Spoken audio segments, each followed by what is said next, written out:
the Guardian Unity includes 7 built-in programs to individualize treatment for your patients.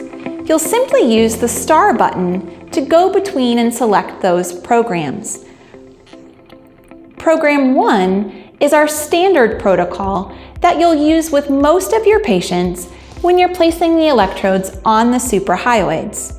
Hit that star button to go to Program 2. Program 2 is designed when your patient has either fibrotic tissue or adipose tissue. Program 3 is our sensitive setting.